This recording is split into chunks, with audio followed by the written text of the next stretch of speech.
Welcome. आप देख रहे हैं गुड रिटर्न्स। मैं हूं आपके साथ अनिमा द्विवेदी। देखिए, 1 फरवरी 2026 बेहद करीब है, यानी देश का यूनियन बजट आने वाला है।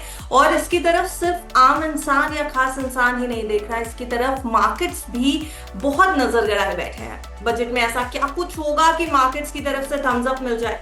क्या सच में बाजार के लिए कुछ नया आएगा? क्या सच में इन्वेस्टर्स के लिए कुछ नया आएगा? ये सब कुछ समझना बेहद जरूरी है। बाजार की बजट से क्या एक्सपेक्टेशंस हैं, ये भी समझना बेहद जरूरी है। और इसको समझने के लिए आज इस शो में हमारे साथ एक बेहद खास मेहमान मौजूद है। यहाँ पर रवि सिंह हमारे साथ जुड़े हुए हैं।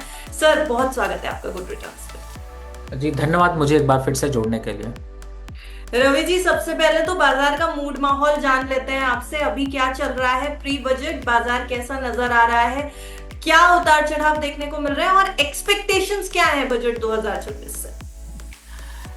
देखिए, इस समय अगर अनिमा देखते हैं तो मुझे ऐसा लगता है कि शायद बजट की एक्सपेक्टेशन तो आज का जो मार्केट रहा है उस पर साफ साफ नज़र आ रही है। क्योंकि जिस तरीके से जब राष्ट्रपति जी ने अपने बजट की उसकी शुरुआत करी और उसके बाद से आज चूँकि इकोनॉमिक सर्वे जिस तरीके से आया और मार्केट में एक पूरा रिवर्सल देखने को मिला, चाहे बैंकिंग काउंटर रहे हो या फिर एफएमसीजी काउंटर रहे हो, फार्मा सेक्टर रहा, ऑटो सेक्टर रहा, सभी में थोड़ी सी धूम सी मच गई और कहीं ना कहीं से एक बाइंग मोमेंटम दिख रहा है। अगर निफ्टी की बात करें, जिससे आप इंडेक्स को फॉलो करते हैं, तो मुझे लगता है कि शायद इंडेक्स में भी वो तेजी आपको देखने को मिल रही है। तो ओवरऑल अभी के हिसाब से कहें कि जो इकोनॉमिक सर्वे है उसने तो कहीं ना कहीं से मार्केट पे आज मुहर लगा दी है कि मार्केट में कुछ अच्छा मिलेगा। और उसको अगर हम जब डिटेल में चर्चा करेंगे तो आप उस चीज़ को पाएंगे कि वाकई में ये बजट जो है वो मार्केट वालों के लिए कहीं ना कहीं से खुशहाली जरूर लाएगा।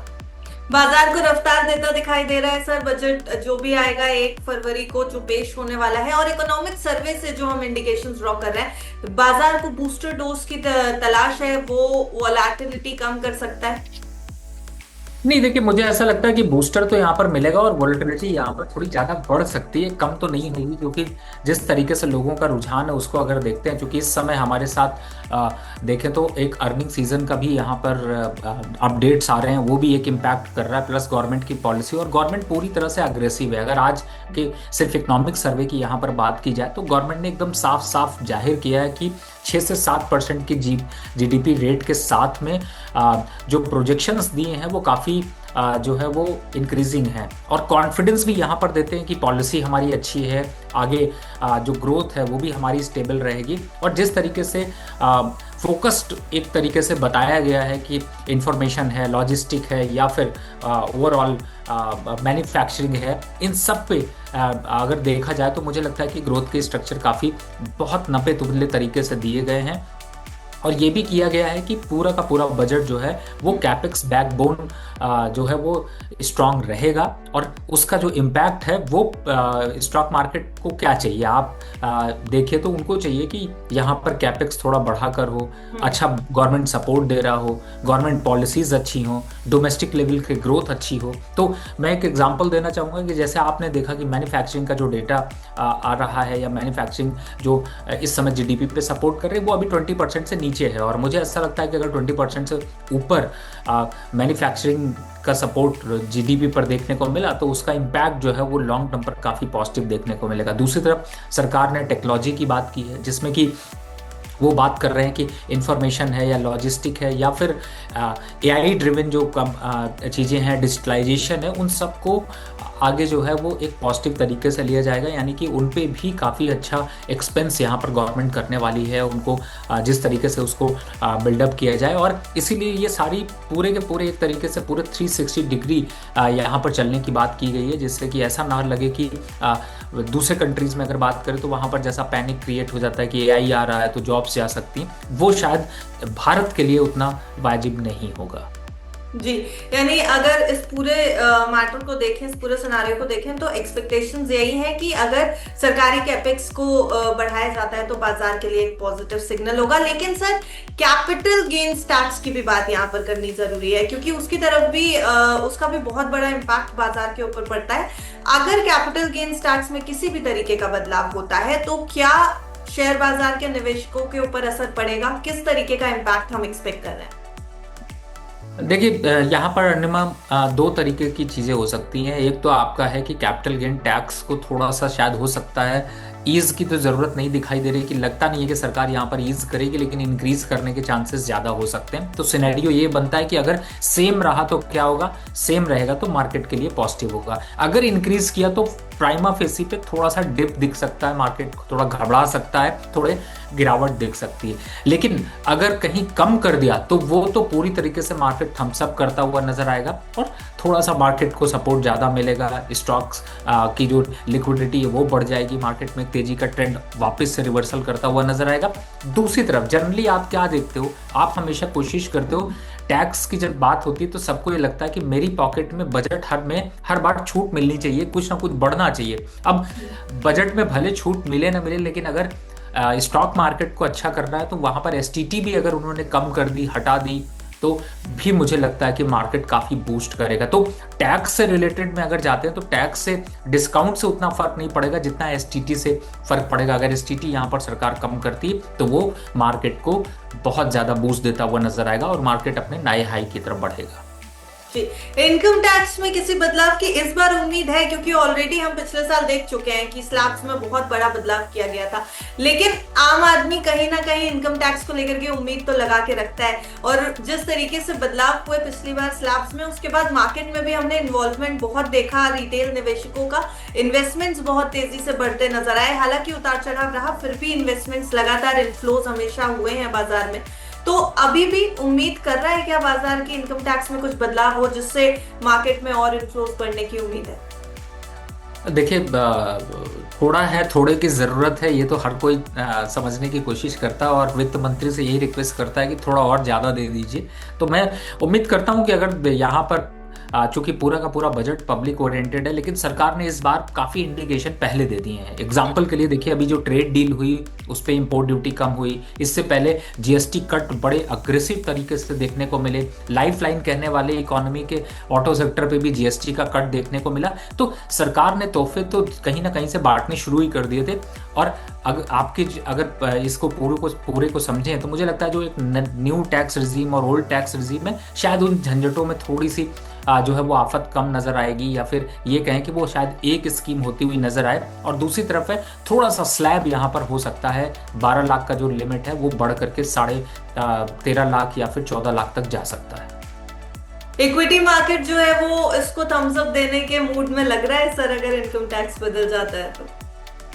देखिए 100% इक्विटी मार्केट पे तो थम्स अप मिलेगा और उसकी चाल आपको कल के मार्केट पे भी बहुत अच्छी देखने को मिलेगी। यानी बजट से पहले ही प्री बजट रैली आपको दिख सकती है। और अगर स्पेसिफिक अगर आप जाए तो सेक्टर ओरिएंटेड रैली यहाँ पर ज़्यादा देखने को मिलेगी। एग्जाम्पल के लिए, चूँकि जिस तरीके से मार्केट पे अलग अलग सेक्टर के बिहेवियर है, जैसे फार्मा सेक्टर थोड़ा सा जो है वो डाइसी सा सिचुएशन दिखा सकता है, ऑटो सेक्टर में उतना बूम्स नहीं देखने को मिलेगा, लेकिन बैंकिंग, ऑटो, पावर, एनर्जी से रिलेटेड स्टॉक्स और एआई से रिलेटेड स्टॉक्स और साथ ही डिफेंस काउंटर, जिनको कि हमेशा लोग ध्यान रखते हैं, मुझे लगता है बजट ओरिएंटेड की आंधी में ये सब उड़ते हुए नजर आएंगे। बजट जब पेश हो रहा होता है सर, उससे काफी समय पहले से ही बजट स्टॉक्स के ऊपर निवेशकों की नजर होती है, लेकिन इस बार कहीं ना कहीं ऐसा देखा गया कि बजट स्टॉक्स ने उतना अच्छा परफॉर्मेंस नहीं दिया हाल के कुछ महीनों में अगर देखा जाए तो क्या अब रडार पे बजट स्टॉक्स रहेंगे? बजट स्टॉक्स में कौन से अभी प्रेफरेबल स्टॉक्स रख रहे हैं, किसको रडार पे रखें, कौन से सेक्टर्स में बूम आने की संभावना है?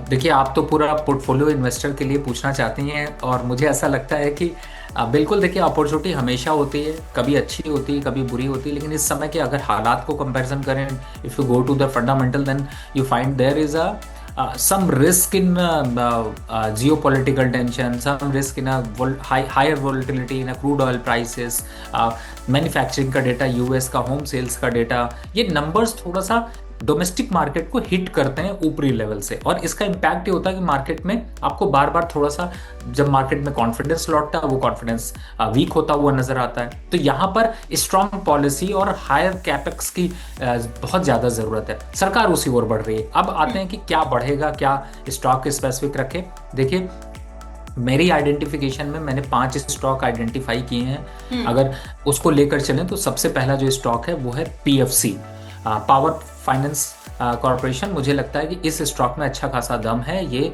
यहाँ से 8 से 10% की रैली आपको बजट के वीक में आपको दिखा सकता है। स्टॉप लॉस देखते हैं तो 3% के स्टॉप लॉस से आप इसको बाय करके चल सकते हैं। दूसरे स्टॉक की बात करें तो वो सभी रेलवे काउंटर की चर्चा करते हैं, मुझे लगता है लीडर को ध्यान देना चाहिए। और इस समय JWL जुपिटर वैगन जो रेलवे काउंटर से आता है उसको रेलवे सेक्टर से आता है, उसको यहाँ पर आप फोकस करके चल सकते हैं। मुझे ऐसा लगता है कि इसमें भी आपको 18 से 20% का अपसाइड मोमेंटम यहाँ पर मिलता हुआ नजर आएगा। तीसरे स्टॉक की बात करें तो मुझे लगता है डिफेंस काउंटर की तरफ वापस लौटना चाहिए, और दो काउंटर वहां पर मुझे समझ में आ रहे हैं। पहला है मैजडॉक, जो कि जनरली ज़्यादातर लोगों के पोर्टफोलियो में होता है, लेकिन फिर भी करंट लेवल से यहाँ पर काफ़ी अट्रैक्टिव लग रहा है, तो आप मैजडॉक को यहाँ पर फोकस करके चल सकते हैं, अपने पोर्टफोलियो में शामिल कर सकते हैं। 2-3 दिन में जो अपवर्ड मोमेंटम है उसका फ़ायदा उठा सकते हैं। और चौथे स्टॉक की बात करूं तो मैं कुछ इसी टाइप का स्टॉक लेकर चल रहा हूं, यानी कि डिफेंस काउंटर से एक और काउंटर यहां पर लेना चाहूंगा, जिसको कि आप देखते हैं HAL। काफ़ी हद तक इसकी चर्चा होती रहती है और काफ़ी अग्रेशन भी देखने को मिलता है, तो बजट टाइम पर ये एक अच्छा खासा यहाँ से रैली दिखा सकता है। तो मुझे लगता है कि आपको ये 4 काउंटर हैं जिनमें कि सेम आपको अपवर्ड कॉन्फिडेंस देखने को मिलेगा। और अगला काउंटर जो बैंकिंग काउंटर में आप लेना चाहते हो उसमें HDFC बैंक, जो कि करंट लेवल से यहाँ पर अपवर्ड मोमेंटम दिखा सकता है, तो यहाँ पर इसको लेके चला जा सकता है। 12 से 13% का अपवर्ड मोमेंटम आने वाले हफ्तों में देखने को मिल सकता है। कंजम्पशन बास्केट कैसी लग रही है सर? अभी कंजम्पशन बास्केट के ऊपर नहीं रखना चाहिए फोकस? देखिए, FMCG और कंजप्शन, मैन्युफैक्चरिंग, इन सब के स्टॉक्स में अगर मोमेंटम आता भी है तो वो सस्टेनेबल नहीं होगा, और इन्वेस्टर ने इस पे बड़े करेक्शंस देखे हैं। तो मुझे लगता है कि बजट स्पेसिफिक रैली से पहले आपके फंसे हुए स्टॉक का निकलना ज़्यादा ज़रूरी है। तो मुझे लगता है कि जो ट्रेंड है वही आपका फ्रेंड है, तो ट्रेंड के साथ चलें, और फ्रेंड बनाना है तो रेलवे, बैंकिंग और डिफेंस काउंटर को बनाएं। जी, थोड़ा सा बजट से एक सवाल अलग हटके भी पूछना चाहती हूँ सर। अभी इंडिया EU की डील हुई है, जिसके बाद ऑटो सेक्टर में एक्सपेक्टेशन था कि अच्छा बूम आ सकता है, इसलिए मैं जानना चाहती हूँ, क्योंकि ऑटो कॉरिडोर पे आपने मेंशन नहीं किया, कंजम्पशन की हमने बात कर ली, डिफेंस की कर ली, बट ऑटो सेक्टर भी काफी वॉलेटाइल रहा है पिछले कुछ समय में। देखिए, आपने बिल्कुल सही बात कही है, लेकिन मैं आपको थोड़ा सा इसमें फंडामेंटल के पॉइंट ऑफ व्यू को पहले समझें तो टेक्निकल से, मतलब एंट्री और एग्जिट से हमें समझ में आएगा।